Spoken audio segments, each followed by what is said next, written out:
People are always asking me, what about the Attitude Era? but I always ask, what about the era that came after that? The time of ruthless aggression. The era that saw the in-ring comeback of Shawn Michaels, the return of the supernatural dead man who'd retire him for good, well, until Saudi Arabia comes along, Olympic legend Kurt Angle becoming a wrestling machine, and mid-card hardman Bradshaw becoming a wrestling god. Oh, and Edge became rated R. Good times. Anyway, I'm Adam Wilborn from WhatCulture, and these are 10 awesome things you don't remember about WWE's Ruthless Aggression Era. Number 10. Straight edge means I'm more popular than you. At Survivor Series 2006, CM Punk teamed with Shawn Michaels, Triple H, and Matt and Jeff Hardy to take on Edge, Randy Orton, Johnny Nitro, Gregory Helms, and Mike Knox in a traditional 5-on-5 elimination match. They won, but you could tell the game wasn't pleased. Simon, do the honors, mate. Why? It's why. Well, he was standing in the ring with a man that he and Michaels had supposedly buried the year before while watching a tryout from the gorilla position. This was an exercise in nostalgia, the pro wrestling equivalent of getting the old band back together for a one-off gig. But the Philadelphia crowd had other ideas. They knew the future when they saw it. Number 9. The Devil You Know. When WWE relaunched ECW on Sci-Fi in June 2006, they had to work with the remit of the channel the show was on, and Julie created a vampire character to satisfy that outlandish genre fetish. Given that WWE has made a megastar out of a giant undead zombie wizard for a quarter of a century now, it's not as odd as you'd think. Accompanying Kevin Thorne, aka the former Mordecai, remember that, was his valet, Ariel, supposedly a vampire tarot reader. The two would pair up on ECW for a year until Ariel's release in July 2007, which came about due to a backstage misunderstanding with Batista. What a waste of talent this was, though, given the real-life Shelly Martinez was instrumental in providing the charisma-free Thorne with colour and depth. Had the company not chosen to back Big Dave over Shelly in a he said, she said 9 years ago, who knows where her character might be now. She may have been a vampire, but she definitely didn't suck. Oh, come on! Number 8. The return of Fit Finlay. After suffering serious lacerations in a hardcore match against one of the Nasty Boys on a house show that I really don't want to get into, Finlay was considered to have suffered a career-ending injury and retired in 2000. Except he didn't. In January 2006, Finlay returned to wrestling after a grueling year of intensive rehab. This time in the WWE, where he was naturally given the stereotypical gimmick of an Irish street-fighting brawler with an evil-minded little leprechaun for a sidekick. Oh, look at his face. Finlay's comeback wasn't just a minor miracle, but a genuinely gift from the wrestling gods. Not you, JBL. You see, when Finlay hit you, he didn't daintily tap your face whilst furiously stamping on the mat. He hit you hard, and you stayed hit. Finlay's no-nonsense, fast and brutal style was a breath of fresh air in 2006, and he wrestled like a man half his age with something to prove. It seemed like even at 48 years old, the man was incapable of having a bad match with anyone. Number 7. The greatest cruiserweight champion in history. In October 2005, Shane Helms dropped the Hurricane gimmick, reverting to his own name, and put on some solid muscle to become a bit of a bastard heel. He'd soon win the cruiserweight title at the 2006 Royal Rumble and hold the title for 385 days. That, at the time, was 223 days longer than anyone else had ever had it. Stat Attack. His heel work was a revelation, and his trash-talking, arrogant piece of crap villain was a beautiful thing to behold. During this historic title reign, Helms would retain his title against pretty much every cruiserweight contender on the roster. In fact, he'd actually feud with the entire cruiserweight division all at once, incredibly not once, but twice. There aren't enough good things to say about Shane Helms, and this was the mid-card run of a lifetime. What a guy. Number 6. A one-legged man in an ass-kicking contest. Casting a one-legged teenager as the whipped underdog in a long-running wrestling angle is one of Vince McMahon's more harebrained ideas, especially given that Zach Gowen would be forced into competition with Rowdy Roddy Piper, The Big Show, and Brock Bloody Lesnar. But a high point for any beaten dog in WWE storylines is when your revolting boss decides to enhance his heel heat by beating the crap out of you himself. And at Vengeance, with an upcoming feud with The Undertaker and his own daughter Stephanie to build up to, remember that, McMahon booked himself to do just that. McMahon is not a wrestler, no matter how much he secretly wishes he was. But in the right situation, he can be magical in the ring.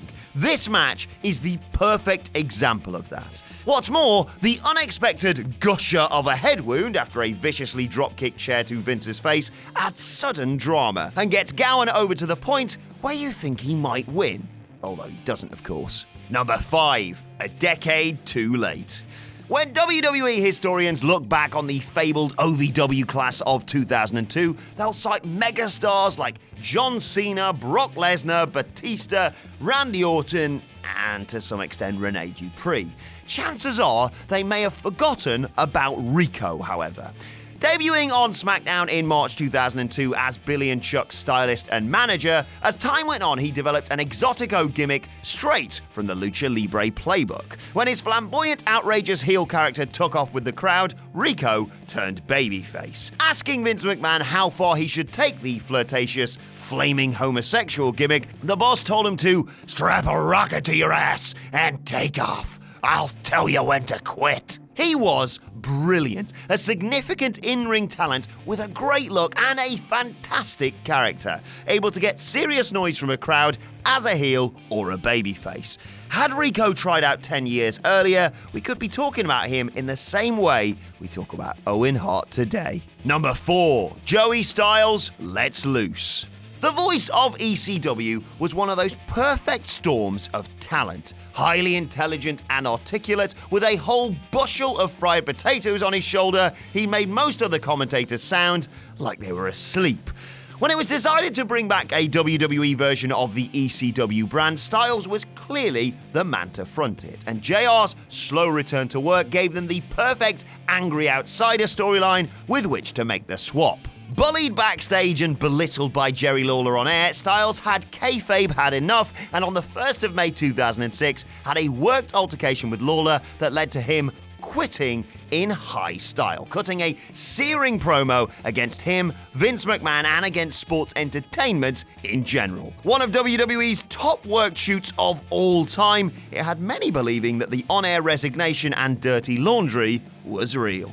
Number 3, down among the dead men. The Undertaker's match for Kurt Angle's World Heavyweight Championship at No Way Out in February 2006 was more or less the beginning of The Undertaker's long run of pulling phenomenal matches out of nowhere. No longer chained down by a gimmick that wouldn't let him work or injuries that slowed him down. Angle was the perfect opponent for that mindset. A man who could have a 5-star match with a crash test dummy. The match was blistering. The two characters and the wrestlers behind them meshed perfectly, and it seemed clear to anyone paying attention that this feud could run and run.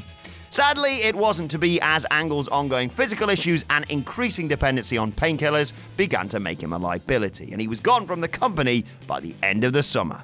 Number 2, the Tyrant King of WWE. Winning the 2008 King of the Ring tournament in April, William Regal began evincing a new persona, that of a softly spoken, tyrannical megalomaniac with a hair-trigger temper who had a propensity for turning off the lights in the arena and even cutting off Monday Night Raw's broadcast in the middle of the main event, just to make a point.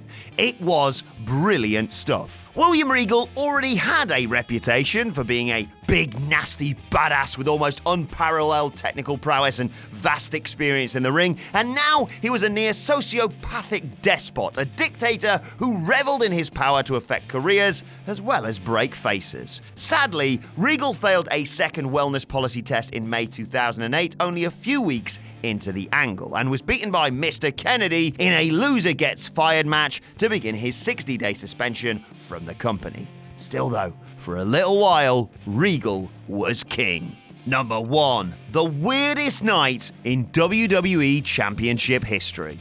October the 7th, 2007, the night of the No Mercy pay-per-view. Yeah, it was a strange time to be a WWE fan. WWE champ John Cena had torn a pectoral and been forced to vacate the title only days beforehand. That left WWE with no champion and no main event. So who should step up but a man desperate for more world title wins to add to his record? The show opened with Vince McMahon simply handing the title to Orton. At that point, a babyface Triple H, who was already scheduled to face the Samoan forklift Umaga that night, turned up and made the challenge, which Orton rejected. Triple H goaded McMahon into making the match regardless, starting immediately, and 11 minutes later, Triple H had won the WWE Championship with a roll-up. Then Trips defeated the Samoan lawnmower with a pedigree to retain the WWE Championship in just over 6 minutes, only to be informed shortly afterwards that Orton was activating his rematch clause for that evening in the last man standing match that the fans had paid to see, just with Cena swapped out for the game. How Orton had any kind of clause, rematch or otherwise, in a championship match contract that didn't exist is a question only a pretend lawyer can answer. Orton was successful in the main event, keeping Triple H down for a 10 count after a 20-minute battle, so nothing changed from the opening segment then. Orton was still champion, Triple H still faced Umaga, but both Orton and Triple H notched up an extra WWE Championship win each.